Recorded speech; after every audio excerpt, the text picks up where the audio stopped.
Welcome to the Fairways of Life show. It takes a lot of work to get to this point in my career. Gents, here's where I want to go now. If I can practice, I know I can still do it.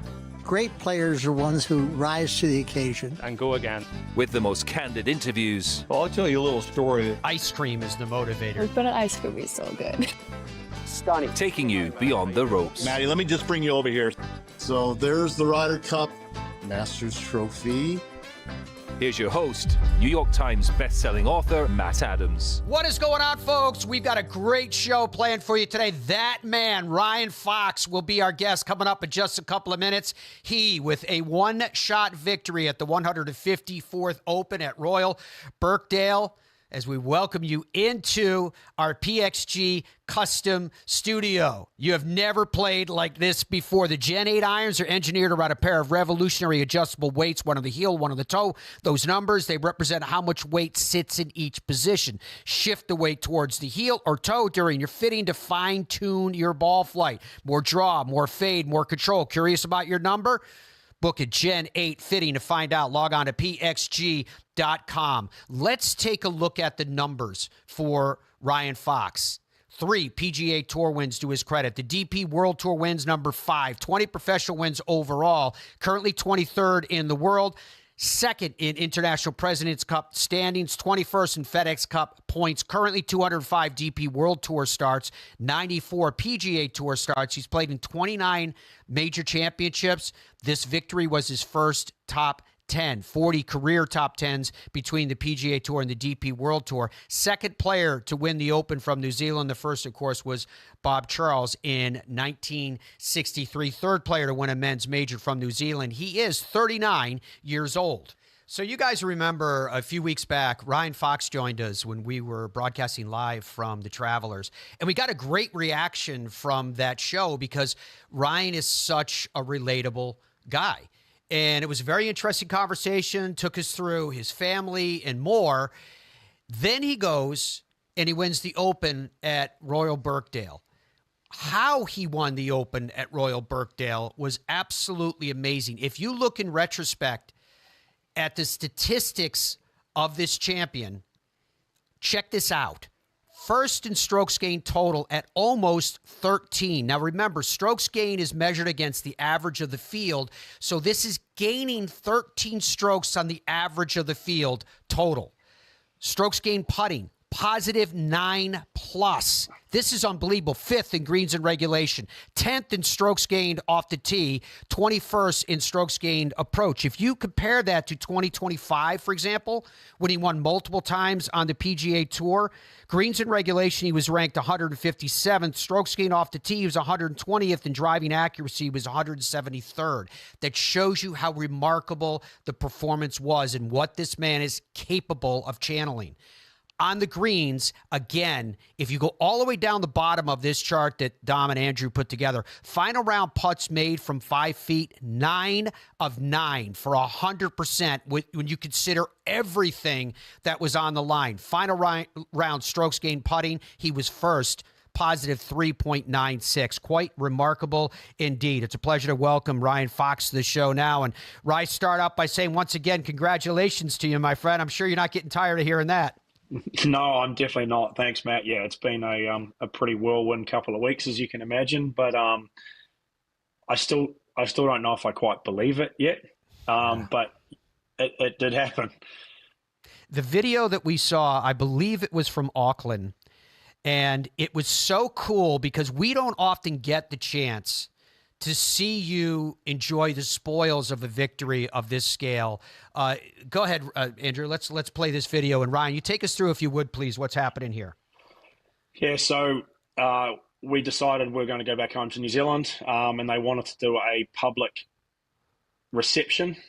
So this is in the middle of the city in a place called Takutai Square in Britomart, which is the center of the business district. And yeah, I got to take the claret jug up on stage, and I was a bit apprehensive about it. I'm not necessarily a big fan of being the center of attention, but it was pretty cool. I mean, there was a few thousand people there, and got to have a chat in front of everyone. It was my family was there. You can see my wife and 2 little ones there in the middle of that photo. It was amazing, and it was a pretty big thing for New Zealand. I remember when Michael Campbell won the US Open in '05, how big that was for New Zealand, and it's a bit strange now that I'm walking in in his shoes there, and it was very nice to go home and be able to celebrate it properly with friends and family, and also show it off a little bit while it was still very fresh. That is so cool. Do you think that your kids now have a grasp of what you accomplished? Because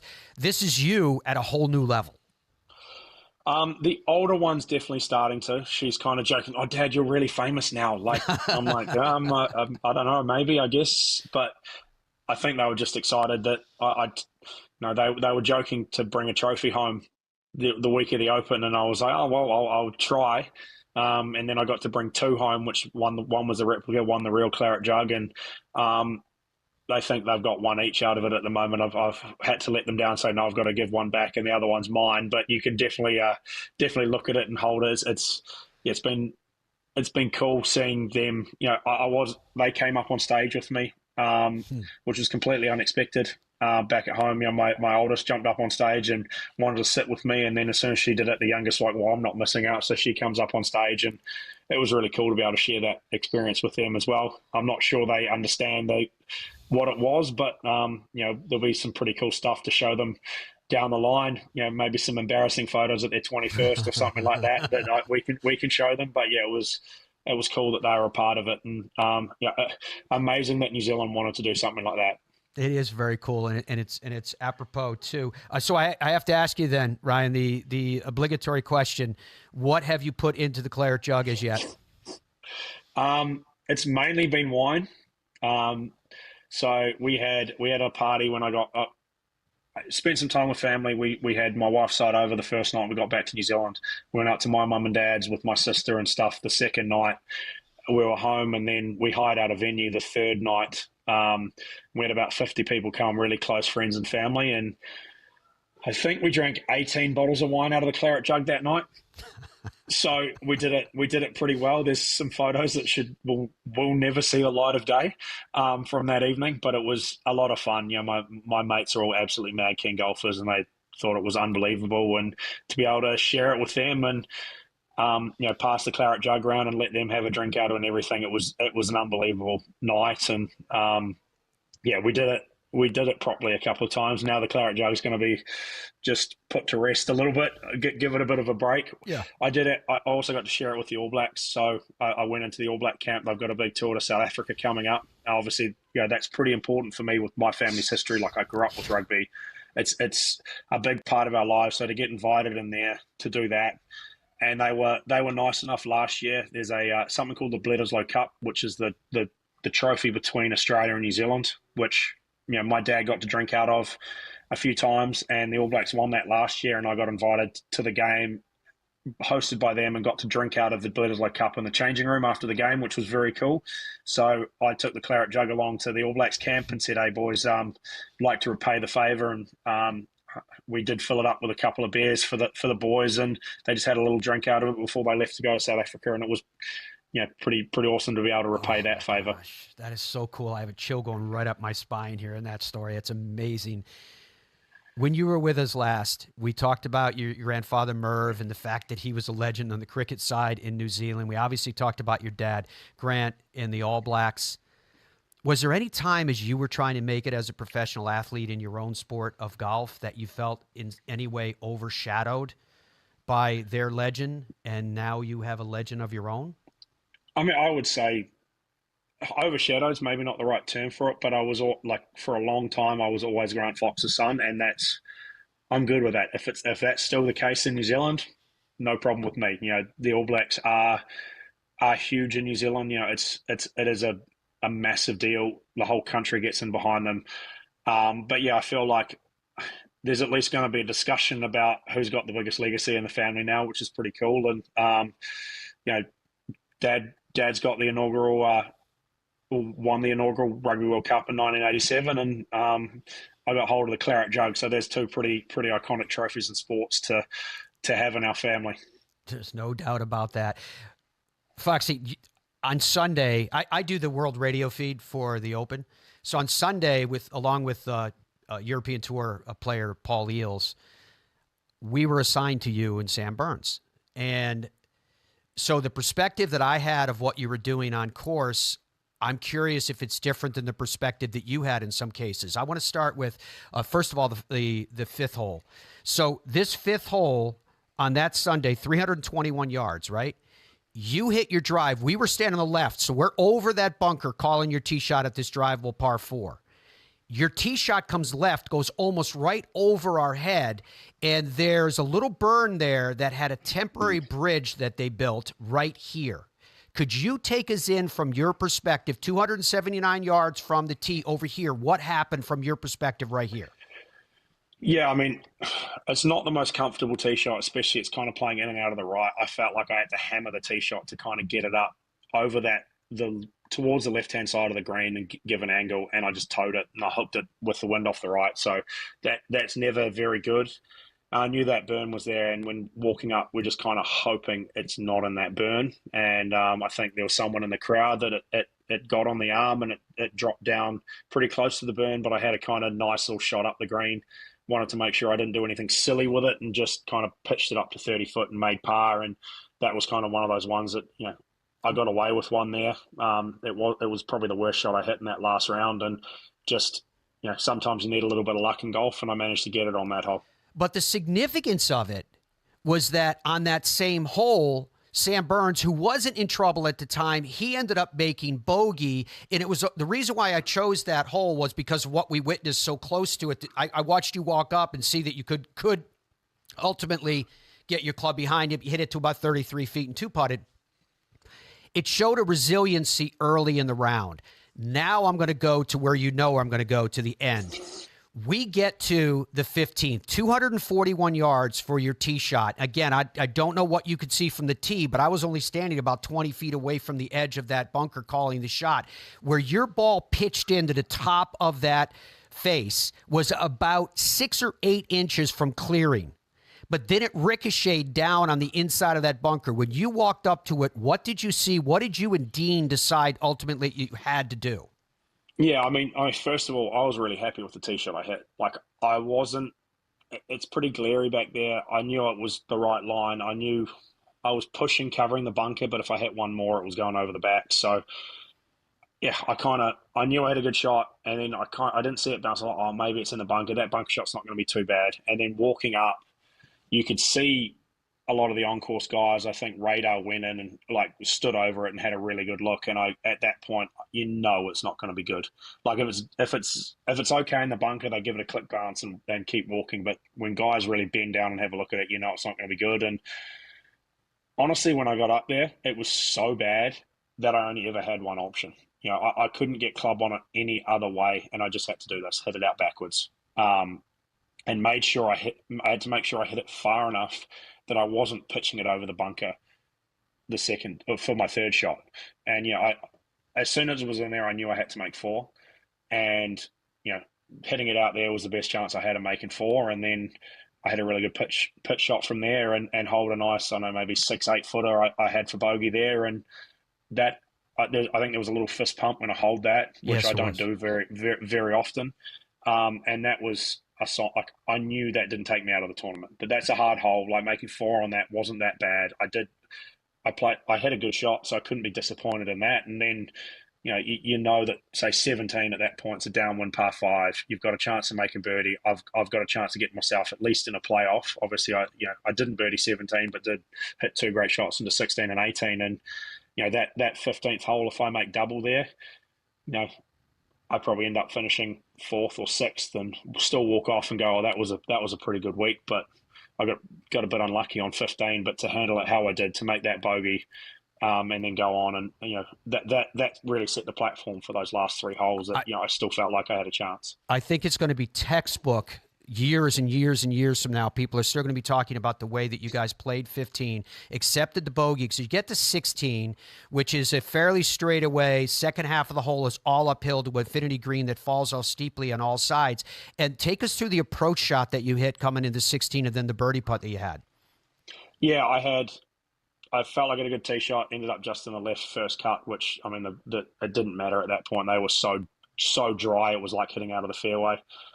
and I think from memory I had about 139 meters. And when I got there, it felt like a perfect 9-iron, winds off the right, a little bit in. And after Sam hit his second shot, his came up quite short. And I looked at Dean and go, is this enough? And we'd made a plan the whole week that he was going to be the computer, that I was going to make the decision on the club, but he was going to give me all the information I needed so I could make that informed decision. And that just let me own everything a little bit better. And he comes up, and I can't remember what hole he compared it to, but he said, on this hole, you had the same number and 9-iron was good. And I go, okay, perfect. And I just knew at that point, as long as I didn't hold it into the wind, I didn't cut it back into it, it was going to be enough. And it was just kind of aim it at the flag and try to hit a straight ball. And if it comes out a little bit left and goes to 30 feet, it's still going to be fine. It's a birdie putt. And in the end, it just came out perfect. It was that straight ball that just dropped a little on the wind, dropped a little left on the wind, ended up to 12 foot or so. And it felt like those last 2 days, everything I hit was going to go in. And this was another one of those putts that just 4 foot out, I kind of knew it was in. It was amazing. I'm pretty sure the hole that Dean was comparing to, if memory serves me, it was 13. That I think I had you at the same iron both times. All right, so now you just birdie 16. You stand on the tee. Now on 17, I couldn't see what club you were hitting because we were on top of a dune down on the right side of that hole. I'm told that you hit an iron on 17. Could you tell us what you did as that left the club? Did you not think you hit it perfectly, or take us through what are your words? Yeah, so the day before I'd hit driver, and I tried to hit it left of the bunker, and I tend to hit a cut, so it's a pretty hard tee shot to hit over the corner and then kind of cut it back in the fairway. There's not that much room. I had a bad tee shot, so getting up there on Sunday, I didn't feel driver off there, and Dean and I had the discussion, and we were in between 2 and 4-iron, and I'd hit 4-iron on Friday, but it was more downwind and had gone quite far down.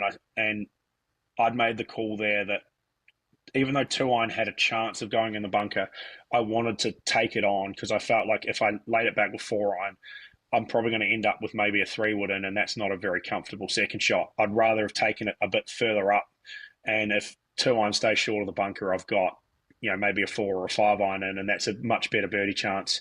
And I hit that absolutely perfect, exactly where I wanted to. That's what I thought. It was on the ground for a very, very long time, and originally on the tee, I thought it had stopped just short of the bunker. And then again, it was one of those, as we were walking up, you could see the guys go and have a look at it in the bunker, the on-course commentators, and go, well, okay, it's in the bunker, but it's not that hard a layup from the bunker. It's kind of a wedge and a wedge.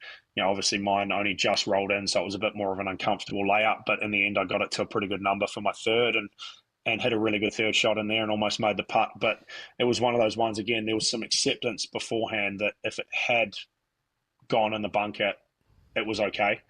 I could still make a 4 the hard way, if you want to put it like that. And I did. I thought that putt moved a little right to left. I hit it exactly where I wanted to, and that's what it looked like, right? Look, if I make that putt, things might have been different down the last. I'm not sure I would have taken it on and done what I did down the last. So it all kind of worked out how it was supposed to work out in the end, I guess. Well, let's talk about what happened on the last. With everything that just took place, you stand up and you decide to take the brave club, the brave line with the absolute necklace of bunkers that run down the right side of the fairway on 18 and protected on the left side.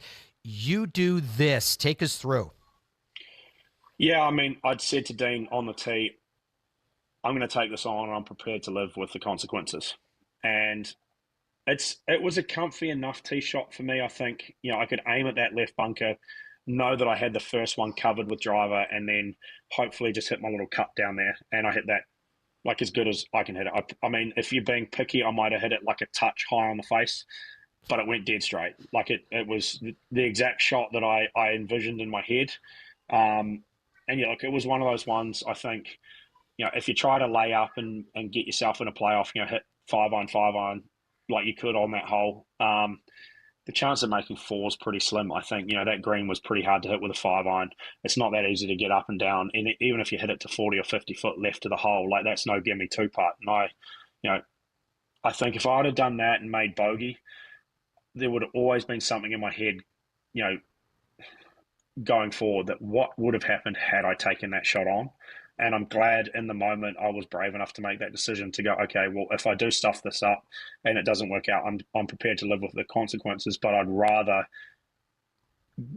go down swinging, for want of a better term, to actually give it a go and see if I can pull it off. And, obviously it worked out in my favor, and I ended up on a really good number with the second shot. It was a perfect 9-iron in there, and then, gave myself a really good chance with the putter, and I'm not sure how the putt went in. My hands were shaking. Everything was a bit nervous there, but I looked up with 3 or 4 foot to go and basically gone, oh, this has got a chance of going in. And then the rest of the next 3 hours after that, I don't really know what happened. It's all a bit of a blur.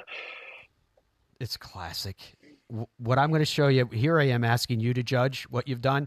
This is your chance to judge me. This was my call of your winning putt. And when you see this video and you see how much that putt moved for you to nail it the way you did, I'll let you be the judge of all. Ryan Fox steps in to win the Open. Putt is on its way. Yes, he has done it! Ryan Fox birdies the last, and he wins the 154th Open at Royal Birkdale. He joins an illustrious list of winners.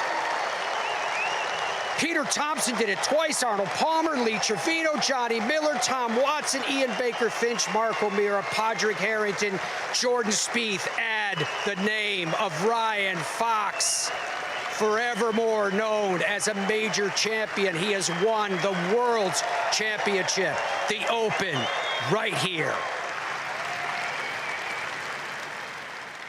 Yeah, that's pretty cool. Thanks for that. I'll never get tired of watching that, and that call was impressive. So thank you very much for that, Matt. My pleasure, my friend. Could you believe how much that little putt moved? No, not really. I mean, I'd actually read it overall fairly straight. Like the first bit went right to left, and then the last little bit looked like it was going to hold on and almost start going back the other way. And I mean, as I said, I don't know how I hit that putt straight. Everything was going for me. I did have to back off while I was reading the putt, because it did pop into my head basically, this putt's to win the Open. And I had to go back and collect myself, and then just to go up, I went through the routine, took a couple of deep breaths, and was just try to hit a good putt and try to get the speed right. As long as if I get the speed right, it gives it the best chance of going in. And obviously, you also don't want to be an idiot and have 3 or 4 foot coming back for par to get in the playoff. No one likes those. So, I was happy, looking up, it was going to be good speed. And then also it just, kind of hung on that left edge and it just trickled a little bit back to the right at the end there. And then, it just went in. And then I think you can see about 3 or 4 seconds after that goes in, I'm a deer in the headlights. I don't have a clue what's going on at that point. So amazing, dude. Ryan, we are so proud of you. Everybody is. As I mentioned, it's very, very easy to be a fan of yours, and everyone, I'm sure I speak for collectively, wish you the very, very best for you and your family as you continue on your path. And thank you for providing us with such entertainment. It was incredible. Thanks a lot, Matt. I really appreciate it. And I just want to say the support from around the world, the reception to it has just been incredible. So thank you. Thank you so much to everyone for that. It's pretty overwhelming, to be honest. Yeah, indeed. We wish you the best, my friend. We'll see you down the road. Thank you. Open champion Ryan Fox. He won the 154th Open at Royal Birkdale. We'll have more of the Fairways of Life show right after this. Ben Hogan won the Open. He won it in 1953 at Carnoustie, his one and only time going over. He had to qualify, and he ended up winning the Open. That was the same year that he started Ben Hogan Golf, and Ben Hogan Golf is back and better than ever. Yes, the equipment is as iconic and beautiful as it ever has been, but it's packed with modern technology, and here's what makes it so classic. The relationship is direct between you and Ben Hogan. There is no middleman. It's you and him. Log on to benhogangolf.com and learn more. Golfers today are a different breed. Who? Me? We see the game in a different way. We all have our own styles. We swing our own swing. But we have one thing in common. We are all about the details.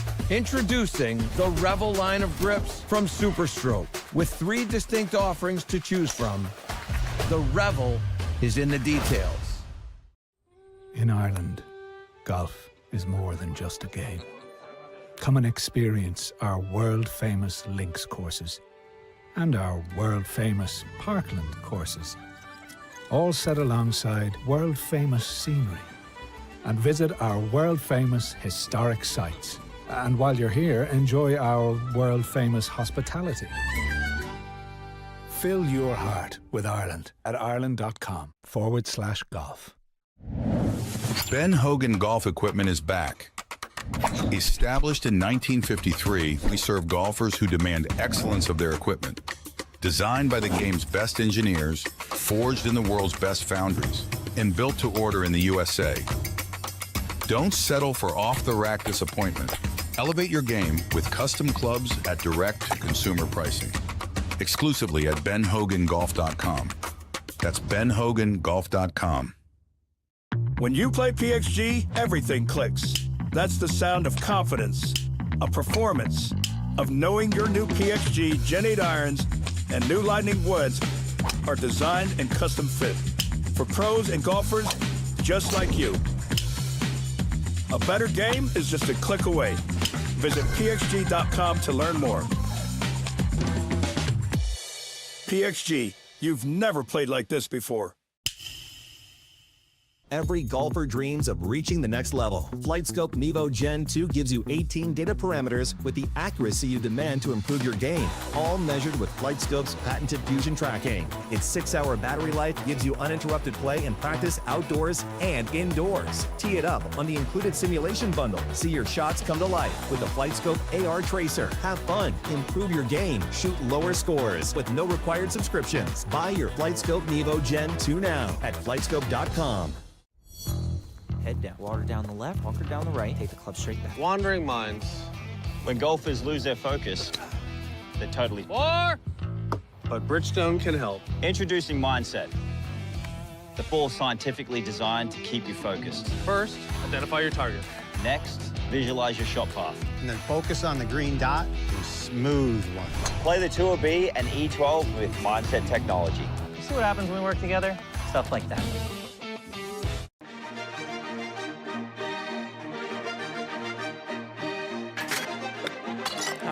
Nice one.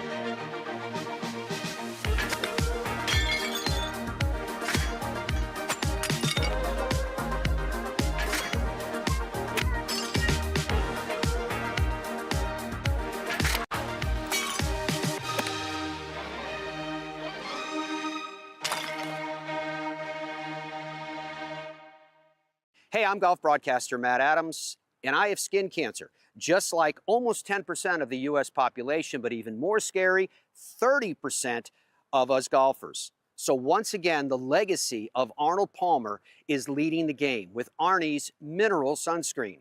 It's a lightweight SPF 50 mineral-based sunscreen that's clean, safe, non-greasy, and no fuss. Log on to shoparnies.com to protect yourself and live life to the fullest, just like the king. As we welcome you back to the Fairways of Life show, pleasure to have your company from wherever around the globe you are joining us. Definitely cool to have had Ryan Fox on the show today. And Dom, correct me if I'm wrong. Is that the first time that you can think of in the 20 years that we've been doing this show? Is that the first time you can think of that? We've had major champions on in wake of their win, but I can't remember using all of the technology and the video and all the rest and going through, like how they finished and then playing for them the call of the winning putt, as it were, for them and getting the reaction. I don't think we've ever done anything like that before. Can you think of another time? We've had the honor, doing this show for 20 years, Matt, we've had the honor of having a ton of major champions on the program, but I don't think we've ever done anything like that with Ryan, which we just did, which was so cool, kind of running through the last 4 holes while we're showing him how it transpired. we didn't have enough time. We never have enough time with anybody. So you didn't get the chance to ask the question, have you seen these highlights before? Right. Have you I watched did want to yourself? ask that, yeah. And I got the sense, listening to him go through that and watching the video, because Andrew kept the box up there so we could see Ryan's reaction.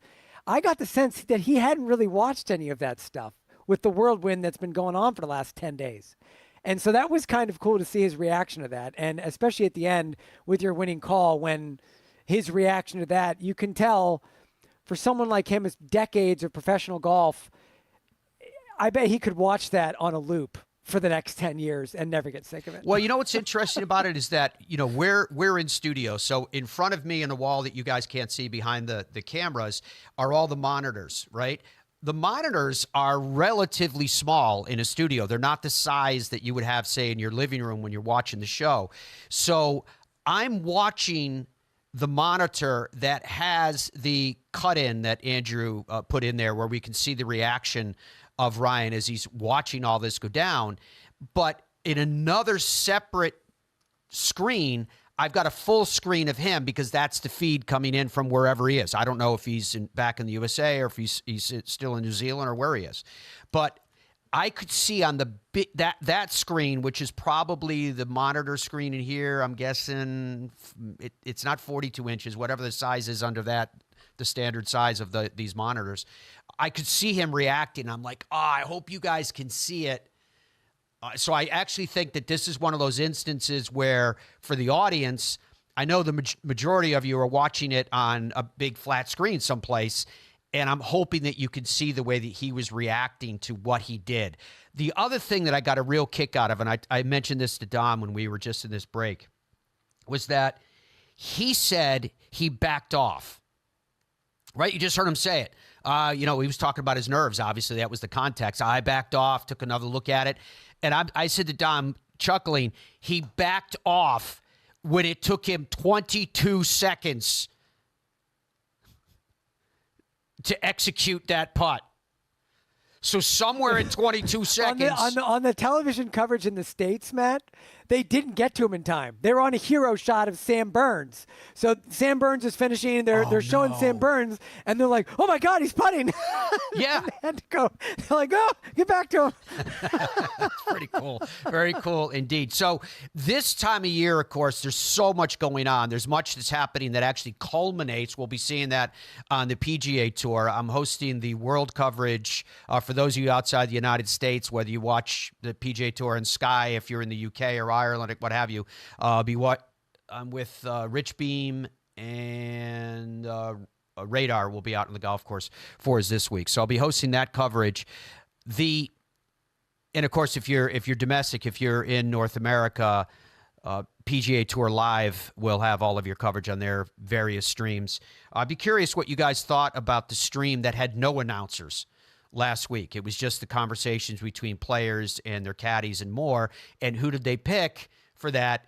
Jordan Spieth. It's almost like a prerequisite. You'd have to pick Jordan Spieth because he basically does his own commentary all the way through, which had to be great.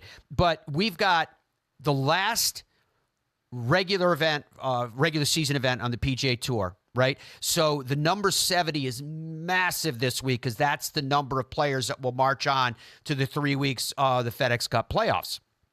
Then the FedEx Cup playoffs, of course, will wrap up with the Tour Championship as that third and final event. And there's a lot of questions that surround that, namely, who will be the player of the year this year?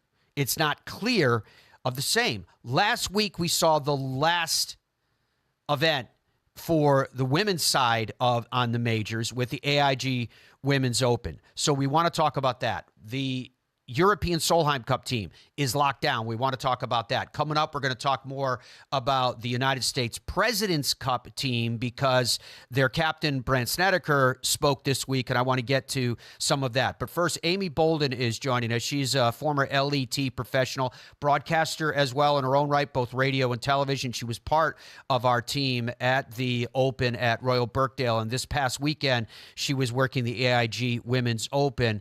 It's a pleasure to welcome her to the show. Amy, how are you? Where are we reaching you today? I am up in the north of Scotland. I am up in Aberdeen working for the Stay Shore Legends Tour. So, Yeah, it's been a busy few weeks. It has indeed, no doubt. The conditions of Lytham was so dry, so hard, so fast, from my perspective, so perfect for links golf. And we had the same thing at Royal Birkdale. Has this not been like the perfect summer for playing links golf anywhere around the UK or Ireland? Yeah, absolutely. I mean, the weather's been so hot in the UK, hasn't it, for the last probably 2-3 months. We've not had a lot of rain. I also think like Royal Lytham and St Anne's, in my opinion, is probably one of the hardest open venues. It was so difficult. Like you could see by the scoring, like 5 under par got you in a playoff. Though I remember how many actually finished under par for the actual tournament in the end, but there wasn't many. So it just shows it was a real tough test, especially on the final day, which is really interesting because it was probably the nicest weather conditions all week, wind-wise, on that final round. There wasn't much wind at all. And yeah, it seemed the girls, especially in the middle of that final round, from probably the 7th through till 14, so many of the ladies struggled. And at one point, it was as if no one was really wanting to win the tournament. It was only really probably in the last couple of holes where you saw people really kind of switch on and make some birdies coming in. But it was a real tough test. Whether it was on the practice grounds or whether it was in the tournament proper in your assignment on course, how much did you see of Shiho, of Nelly, of Heyran, of Esther? How much did you get a chance to see all of those massive, Gino, all those names that ultimately became the storylines heading into and through that final round? I watched a lot of it from the media centre. I was in the media centre all week, so I watched a lot of it on screen. I did go out for the first 7 holes of Charlie Hull's final round. I had a feeling that an English player was going to do it on that final day. I don't know why. I think maybe past winners at Lytham have tended to be British. So I thought, maybe Charlie could actually get it over the line on that final day. She birdied the first, which was, great birdie on a tough par 3 to start. And then she just didn't take advantage of the par 5s. And she threw a couple of doubles in, and she'll know this herself, that you can't be making double bogeys in the final round of the Open, can you? So, but I watched a lot of the players on the TV. And yeah, it was a really exciting final day, actually. In the middle of the round, it was, like I say, there was a lot of people dropping away. Yalimi No had the lead, 3-shot lead going into the final day. And, she got off to a decent start, and then she just looked like she struggled. Like, she has been struggling a little bit off the tee box anyway. She hasn't been hitting loads of fairways. It's been a part of the game that she struggled with. It was a new position for her. And I actually think she hung on really well to only miss out by a shot in the playoff by the end of the round. She actually hung on pretty well because she was struggling a little bit on that day. What was the feeling, as you mentioned, that you were assigned inside of the media center? So now you can see everything, every shot. You've got all the cameras there in front of you. Nelly Cordes starts out on a tear before the double bogey that you mentioned you couldn't do. But early on, did you guys think, like, here we go, here comes world number 1? Yeah, I feel like Nelly just slowly creeps up the leaderboard during every tournament. And if she's not going out the blocks hot, she's one of them players that she tends to just slowly creep up. I don't feel like Nelly had her A game that week. And Nelly's B game is still good enough to be in contention at the end of the day. Like, she finished earlier than the leaders, and she was in at 2 under par. And for a second, I was like, she actually may as well stay around for a little bit because everyone's dropping shots here. It's a really difficult finish at Royal Lytham and St Anne's. Like, from 14 to 18, that is, you're back into the breeze, and that's where you hang on because that is where it really gets difficult. And she managed to just play really nice, steady golf. She was the only player that wasn't really dropping shots. And she was just slowly creeping up the leaderboard as Nelly does. And I'm sure she would have been waiting around for probably around 40 minutes until she who then came in and posted the 5 under number. Do you think it answered any of the questions coming into the week with her having won 2 majors and Heyran having won 2 majors? And we kind of thought that this would be, I don't know, for lack of a better phrase, the tiebreaker to tell us who had the better major season, at least. I know, obviously, Nelly had 4 wins so far this season in total. But were any of those questions, do you think, Amy, answered in what we saw on that Sunday as Nelly kind of worked her way, as you phrase it, sneaked her way up that leaderboard? Yeah, I think, they both performed pretty. There's so much pressure on them because they both won 2 each. Obviously, Hayron's won the last 2 majors, so she's maybe the player that was talked about a little bit more as being in form. Can she win 3 in a row? And I think they both put a good showing on, considering that's a lot of pressure, and obviously all eyes have been on them all year round. It wasn't to be for either of them, but they put on a great show for me, and I just don't think. Like, links golf is so different to regular LPGA tournaments, but also all the other majors. Like the Women's Open is totally different style of golf, game of golf. It takes a different type of winner, and especially Royal Lytham and St. Anne's, it asks so many questions of your game. Like, Nelly played okay. I don't think she played her best. It was the person that managed to plot their way around that golf course really well that won the tournament in the end. And for me, Nelly probably went into a few too many bunkers off the tee box. It's so easy to do that. Everyone went in bunkers. And she didn't putt as well as she has in previous majors that she's actually got over the line. But I don't think there was anything wrong with either of their golf. It just wasn't their week. And it's, that's what links golf is. You have a couple of bad bouncers. It's so easy to hit one of them little knuckles that run off the green and you end up dead in the back end of a bunker, because the bunkers at Lytham, you don't run into the centre of them, you run back up against the face. And I don't know if you actually saw any of Hayron in the bunkers this week, but she actually was in the back of the bunker twice, and she actually putted it with a wedge into the middle of the bunker, which I've never seen anyone do. Usually people just come out backwards if they've got no backswing. Hayron did it twice that week of putting into the centre of the bunker to then get a full swing. She was obviously very comfortable that she was going to get it up and down with her next one in the bunker. I've just never seen anything like it. That was awesome. The whole week was great. It was so much fun to watch proper links golf again all over the world. Let's talk about the Solheim Cup for a moment, if we can. Amy, I'm going to show you a graphic of the European Solheim Cup team. And what I would ask you to do, if you'd be so kind, is take us through those that automatically qualified. Then separately, we'll talk about the 4 captains' picks. Obviously, we all know how good Charlie is. Charlie is great. And she's also... it's funny because she's now becoming probably a veteran in the Solheim Cup, which is interesting to say because she's still probably one of the younger ones out there. She's always preferred playing individually than she has as a team. She's been very open about that. But I would say in the last 2 Solheim Cups, she's definitely becoming more of that team player, understanding what it's like to represent your country and represent Team Europe. So, Charlie, I think, is going to be great this year. And then we're going to have some rookies in the team. Yulia, the young Spanish girl, she hits it miles. And that will be one of the reasons why she got a pick, because I think if they paired her up with Carlotta, the Spanish duo, I think it would be a great pairing. We'll see how they get on. But I think it's going to be a really exciting Solheim Cup this year. It's on a great golf course. I think it's going to be a great match, and we'll see how they all get on. Yeah, I mean, it's right around the corner. Excellent synopsis, Amy. Thank you for that and your thoughts about the AIG. It was great to see you at the Men's Open as well. We appreciate your time. Look forward to having you back on again. Thanks, Matt. Lovely to speak to you. Yeah, likewise. All right, folks, time now for Get a Grip. You can log on to superstrokeusa.com and pick out the grip that you want to play. And why not do that? SuperStrokeUSA.com has all kinds of grips. One of the things I've been telling Dom about this all week with the new Spider-Man movie out, they have those Marvel grips.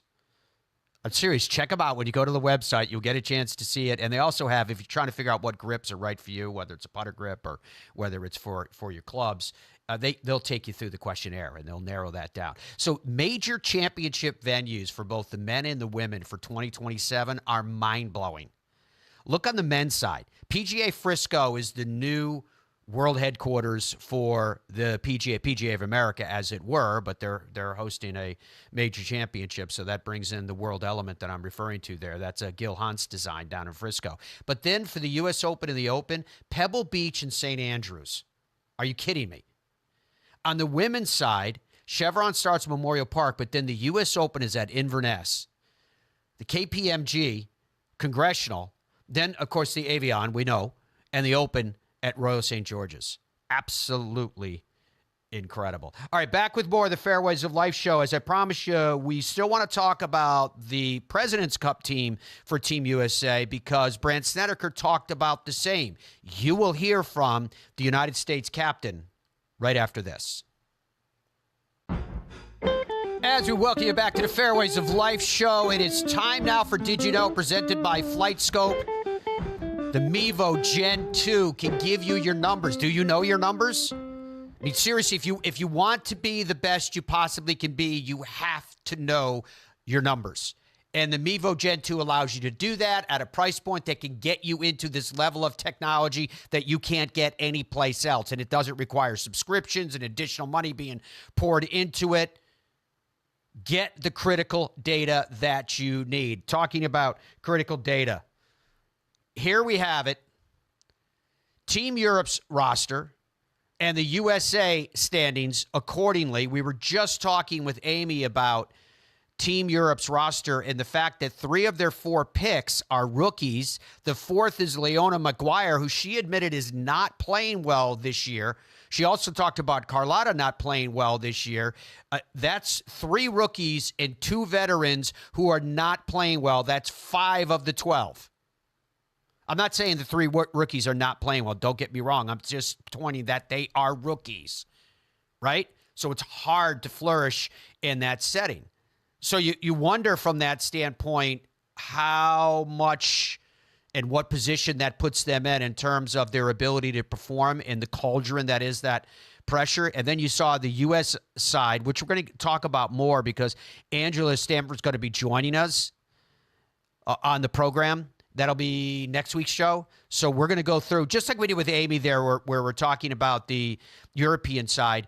We'll be able to go through that with the American Solheim Cup team coming up as well. And then look at this graphic. This is what I mean about how cool this time of year is. We've got all these things that are concluding, whether you're talking about the final majors for their respective seasons and what it means. We're on the PGA Tour side. We've been having this discussion and debate about player of the year. We're the final week of the regular season this week. I mean, we're already seeing the horizon of the summer, aren't we? It's upon us. Then we're going to have the FedEx Cup run. Then we're going to have the Solheim Cup, the President's Cup. We'll be overseas for the Walker Cup, which will be at Lahinch, and then the Irish Open, which will be at Doonbeg. Can't wait. So when you're looking at the President's Cup standings, there you see the top 12 right now, and there's been some movement. Remember last time we were talking about this, Akshay Bhatia was number 12. Obviously, it's not set yet because the first 6 qualify. Look at the international standings. There's Ryan Fox at number 2. Siwoo Kim up there at number 1. Tom Kim, who found his form again this year because so much of these team competitions are about form. That's why I started that way, talking about the European Solheim Cup side, and it was appropriate because that team just locked down. So on the U.S. side, I've been promising you that we'd hear from the United States captain and Brandt Snedeker because Brandt was asked about the fact that the President's Cup is taking place at the end of September. And kind of it was like an update for us. Where are you at? And what's your thoughts about this? This was interesting, a separate question. What are your thoughts about, I don't know, call it pressure, but at least opinions of people saying, oh, you got to put these young players on the team. Well, where does the captain fall on all that? So we start with him giving it kind of the broad view, and then we start to get into some specific questions. Yeah, I mean, I think all the back office stuff, so all the infrastructure stuff's pretty much done, out of my control now. You're still kind of tweaking everything when it comes to just certain things you want to be prevalent that week, whether it's messaging, whether it's, things that you want to have in the team room or things that you want to, have the guys really kind of focus on. And then, the team, which I know you're going to ask, the team will play itself in and out of the team. Like, this is not a decision that's going to be made anytime soon. These guys are going to play the next 4 weeks, and they're going to dictate who makes the team and who doesn't. You know, it seems like every year there's guys that step up this late in the year that play their way on the team and play fantastic golf. And, you know, I think we were having a conversation yesterday about, you know, Cam last year. You know, at this point, he wasn't the Cameron Young that we know now. You know, he won this weekend, went on a run and played great and become the Cameron Young that we all expected him to be and know he is. So I fully expect there's going to be a couple of guys like that down the stretch that are going to play some great golf and put their names right in the mix. And, you know, my job as captain is to kind of let those guys go out and make their case on the golf course. You know, there's not playing favorites or doing anything like that. The golf's going to dictate who plays on the team and who doesn't. As a captain of a team like the President's Cup, when you're scouting young players or looking at newcomers, for example, what specifically do you look for when you're considering maybe young players, new, fresh players for a team? Well, at the end of the day, you have to start with how the results. You can love a player all you want to, but he's got to go out there and prove it under pressure. You know, that's just the way it is. And from there, you kind of branch out. You know, you kind of see how they played in big events. You see how they, you know, for Jackson, it's a unique case because he really hasn't played that many professional events as a professional. Obviously, played a bunch as an amateur, but you look at everything. I think you talk to people around him. You talk to other players who have played with him.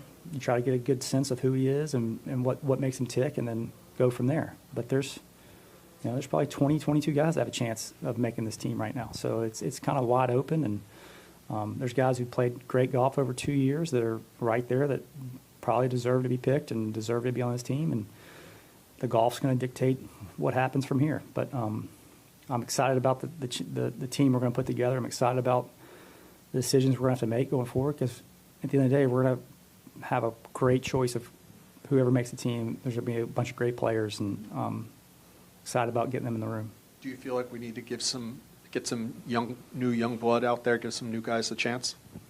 I don't ever really look at it as like we have to change things or do things different. I think the golf dictates who needs to be on the team. I'm not into, let's just take a young kid because we need a young kid on the team. That doesn't make any sense to me. I think you take the best players who can give you the best opportunity of winning.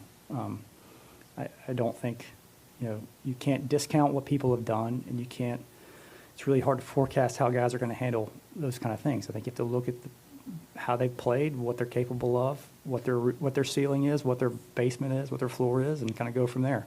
I don't view it as like, X players played in 7 cups, so he's a given quantity, and we know what he does, so we need to get some young blood on here, and do whatever. I don't view it that way. I view it as you want the 12 best players on that team that give you the best chance to win, that make a great team. Powerful stuff from the United States captain, Newton Golf Shafts. Log on to newtongolfco.com, newtongolfco.com, and see why this golf shaft is changing the game for so many. Yes, the best players in the world are loving it. It's been a huge hit on the PGA Tour champions because it is lighter, because it is faster, because of its 360 symmetry. You can feel the load in your golf swing and use that innate power to smash into the ball. I have seen it with my own eyes. You're probably seeing it with your friends. There are people everywhere playing these Newton golf shafts now because there's less dispersion and more length. It's pretty straightforward. Made right in the USA. NewtonGolfCo.com, so you could play your very, very best. You just heard Captain Brandt talking about young players and the golf dictates. You're going to hear from one of those young players right after this.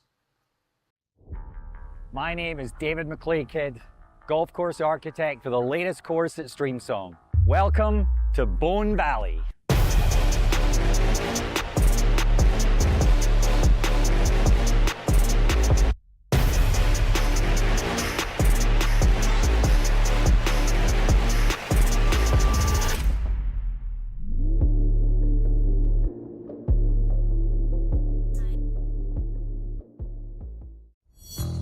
Head down, water down the left, bunker down the right, take the club straight back. Wandering minds.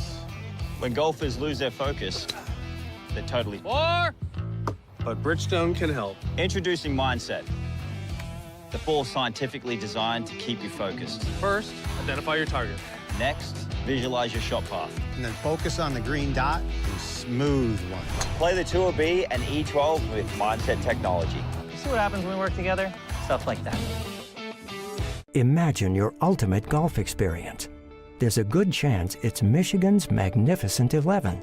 11 spectacular courses from Boyne Golf, varied in both topography and play. Boyne Golf was named the #1 best golf destination in USA Today Reader's Choice 2025. And the Highlands at Harbor Springs is the #2 golf resort in that same USA Today poll. The ultimate golf experience. That's Michigan's Magnificent 11.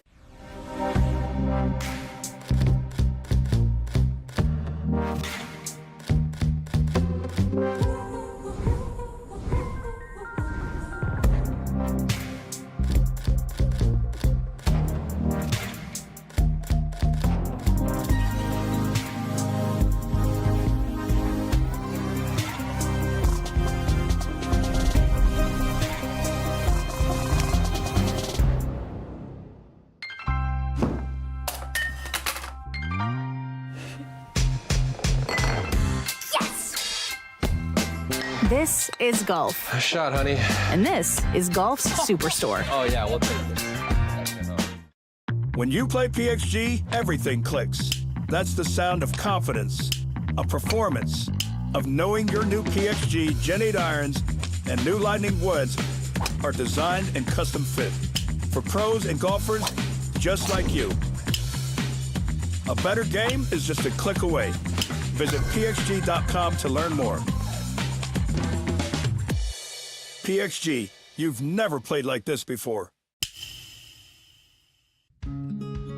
Hey, I'm golf broadcaster Matt Adams. You know, Hub's Peanuts has been cooking up the top 1% of peanuts for over 70 years. And these aren't your average nut. These are super extra large Virginia peanuts cooked in the USA. Family-owned Hub's Peanuts have more protein than any other nuts. So whether it's a boost on the course or a special gift, the variety of flavors guarantees Hub's Peanuts is just what you need. Family-owned, nutritious, delicious, and sustainable. Hub's Peanuts, it's just right. HubsPeanuts.com. Every golfer dreams of reaching the next level. FlightScope Mevo Gen 2 gives you 18 data parameters with the accuracy you demand to improve your game, all measured with FlightScope's patented fusion tracking. Its 6-hour battery life gives you uninterrupted play and practice outdoors and indoors. Tee it up on the included simulation bundle. See your shots come to life with the FlightScope AR Tracer. Have fun, improve your game, shoot lower scores with no required subscriptions. Buy your FlightScope Mevo Gen 2 now at FlightScope.com. 4! This is golf, and this is Golf Superstore, the only place you can walk in for a free driver fitting, have it built, and tee it up the same day. Try Fit and Go today. Honestly, it just felt like another week. Even after yesterday's round, I feel like I've put myself in this position a few times now. Obviously, haven't been able to get it done, but I mean, try again, and hopefully the outcome's a little different. And I just feel like today was much better. Obviously, I'm coming in with a better game, a better swing, and just overall more control of the ball, which is the most important thing in golf. But yeah, the feeling is unbelievable. It still doesn't really, I don't really know how to feel. I'm feeling a lot of things. I can't really put the words to it, but just extremely, extremely grateful to be sitting here right now. You're a very well-known name, even going back to your time as an amateur. Always, kind of seems like you've been in contention a lot, kind of right there on the cusp. Does it feel like a massive relief to kind of get the first win and finally come out on top, or is that something that you didn't really try to think about? I'd be lying if I said no. I mean, it kind of got to the point a little bit of, is it ever going to happen? I know it's only, I don't know what start you said it was, but I think I've kind of gotten to the point now where I'm really just focused on the process and like how I feel like my game is. obviously started working with Foles like a month or two ago. And we talk a lot. Like obviously we're trying to get the backswing into a proper spot, but it's all about perspective. I think if you go to my 10-year-old self and you tell them that I'm on the PGA Tour at 24 years old, yeah, I don't think he would care if I had won or how well I'm doing. And I think just first off, getting here is a big accomplishment. And I mean, this is just like icing on the cake. Very, very cool to hear from Michael Thorbjornsen. And that was, he earned it. He had that win, and it's a breakthrough victory for him on the PGA Tour. You heard him just mention at 24 years old.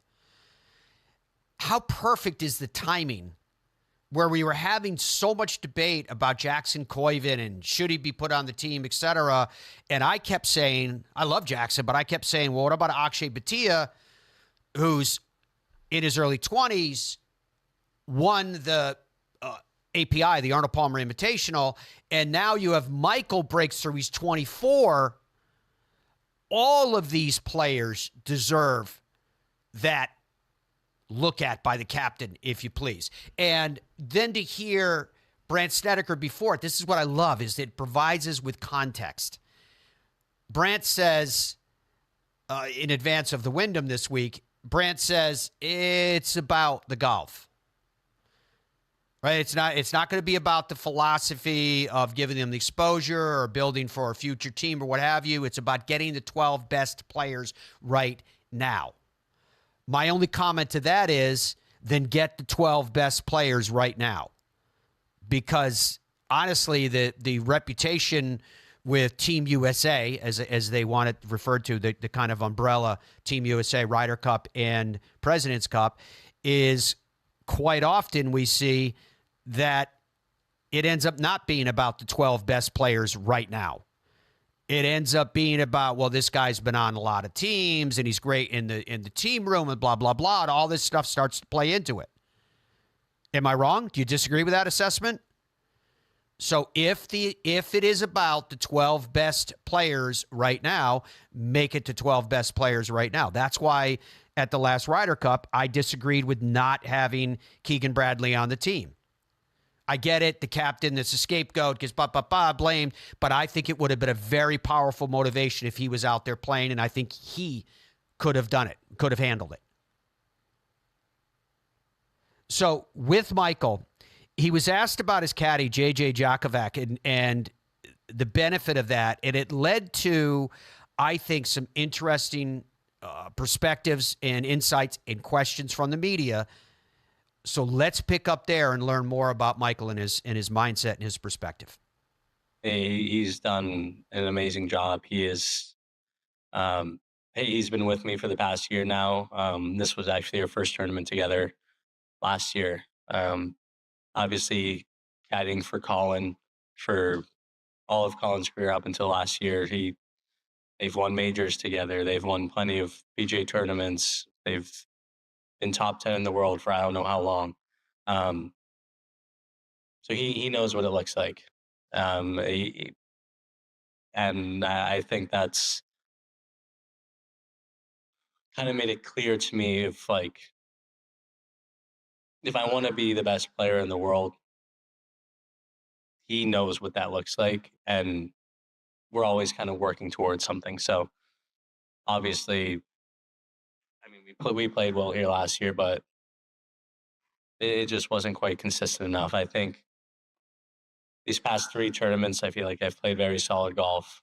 And that's kind of given me some faith again to my ball striking has kind of been my strength, but up until these last 3 weeks, it's kind of been one of my struggles.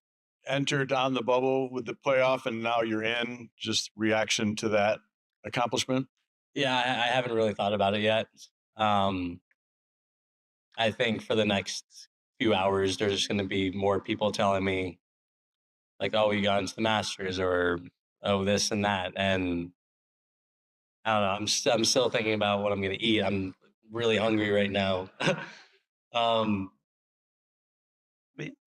Yeah, I mean, I don't know if I'm playing next week. The plan is to still go and play. But yeah, just to be in the playoffs first time is very exciting. Always great to be playing against the best players in the world. At one point, there was like a 6-way tie for the lead midway through the round. I think you were part of that. Are you paying attention to leaderboards out there? And what are you thinking at that point? Or if you're not paying attention, why not? Um, I I do pay attention to leaderboards. I'm not glued to it because I have to focus on kind of what's right there in front of me. But yeah, you need to know where you're at. And I think leaderboard watching can get out of hand when you kind of play scenarios in your head of thinking of, oh, if this guy's on this hole, where did he hit his tee ball, or he can make birdie, or this or that. And so I think it's just good to see where you're at. Um, and then I guess maybe let it influence the decision kind of at the very end of the tournament. Like those last 3 holes, I think I saw that I was up by 1 or 2. So I just knew getting the ball in the fairway, getting the ball in the green, that's my priority. So there's no need to kind of attack pins or get too aggressive there. All right. So what I loved about that, and remember this, I mean, like years from now, remember this, because these young players are still young men in their 20s, right? Extraordinary golfers, extraordinary maturity, intellect, perspective, work ethic, discipline, but they're still in the 20s. I love the quote. I wrote it down. Michael says, I'm still thinking about what I'm going to eat. I'm really hungry right now. Quote, end quote. Just reminded me my 2 sons, right? That's their age, and I thought it was awesome. He's an athlete, and I'm sure that's nutrition is very much a part of what they do. But he's also a young guy who's hungry, and he's thinking about what he's going to eat. Now, the comments that I made about the United States President's Cup team, based on the comments from Captain Brandt Snedeker, that it's about the 12 best players, to which I raised the question, in fairness, you could agree or disagree. Has the United States Ryder Cup and President's Cup teams always been about the 12 best players? Or is there an ish, or is there a but? As I was saying that, Dom was going crazy in my ear. And Dom, I'm going to name names because you said Justin Thomas. You were going crazy in my ear about putting players on the team that are the best 12 players right now, because the buts start to come in when they get to the point of choosing. And that's where a lot of times you hear the criticism going, well, how much of this is kind of the old boys network, and because of who you are, or you've been on there before, we're going to put you on there again, and we're going to couch it with it's because of the experience factor. What did you say about JT in fairness? I said that he is got 2 top 10s the whole year. One of them was at the Players in March. He's not playing good. Brandt Snedeker just said, I want the 12 best players. He's not one of them right now, in my opinion, statistically. So if that's where they're going, right, if they're saying, listen, we're getting the 12 best, he should not be one of the 12. He is not one of the 12 best players right now. So Andrew, put the standings back up there, and you look at the list. He's currently number 11. Mm-hmm. And it is complicated and challenging when you're trying to inject new blood into these teams, because some of these guys, like Wyndham Clark at 10, he just won the U.S. Open. He's on the team. Xander just was runner-up at the Rocket Classic. He's going to be on the team. That's just what's going to happen. So I think realistically, you're only talking about 2 players, in my opinion, that are realistically up for debate. Whether you agree or disagree with the top 10, I think that's going to be the top 10 that you're looking at right there. Those players will be on the team, which means Justin Thomas, Jacob Bridgman, Akshay Bhatia, Ryan Gerard, these guys, that's where the shuffle is. So I know we don't have a lot of time. I just want to show 2 quick graphics, and I'm basically going to say to you, Matt, who are the 2 of these 8? So here's the immediate bubble. A lot of young guys here, 12, 13, 15, and 20 on the President's Cup list, all guys in their 20s. You know, a couple of them have wins this year. You can see there Akshay Bhatia, Jacob Bridgman, Ryan Gerard, Alex Smalley, who was the runner-up at the PGA Championship to Aaron Rai. good group of guys. You can see on the bottom there this year, a lot of top 10s. Look at that. All those players have more top 10s than Justin Thomas. And Akshay Bhatia and Jacob both have a win this year. Justin does not. Next graphic, Andrew. These are the guys who you were talking about today, Matt, the guys who are hot right now. Ricky Fowler, his last 3 events, top 20s, just finished in the top 10. He's trying to make that surge as a guy who loves playing on these team events. He's 37. He's getting old, but again, if you're talking about old boys network, he would fit that mold. Those other 3 guys 8, are 11, way and down 9 in the standings. combined between Ryder Cup and President's Cup. Fair enough. I'm just saying those other 3 guys you see are way down. They're way down on the list, but look what's happening. Jackson and Michael, super young, just won the last 2 weeks. These guys are all in their early 20s, and if you look at their last 3 events, some solid play there. I mean, Jackson's got a tied for 10 and a win. He's only played like 5 or 6 professional events. Davis Thompson's back-to-back top 10s. You can see there his strokes gained approach numbers are some of the best on tour. He's sort of making a little surge. He's a young guy. So when you look at these I 8 got players, it. I'm not gonna give you an answer in this program today, Dom, because I'm gonna save it for next week. Jackson, by the way, is in 4 professional events. Well, okay, can I just ask one question then? Yeah. Will you riddle me this? Should Justin Thomas be on the team right now? Not compared to what we just saw. The issue that I have, the issue that I have is that when you show me that graphic, there's more than one player that deserves to be on that team. If the criteria is, as the captain stated, we want the 12 best players right now. That's the direction that we're going to go down. We want you guys to weigh in on that as well next time we're with you on the Fairways of Life show. So again, I'll be hosting the World Feed for the Wyndham Championship. It gives us one more week to let things breathe and see how this settles out. It's part of what I was talking about in terms of this time of year and the way so many roads end, so many conclusions are drawn as a result. And I love that this week, the final week of the regular season on the PGA Tour, heading into the FedEx Cup playoffs means so much for so many different reasons. Thank you so much for your company, folks. Until we are together again, be well and goodbye for now.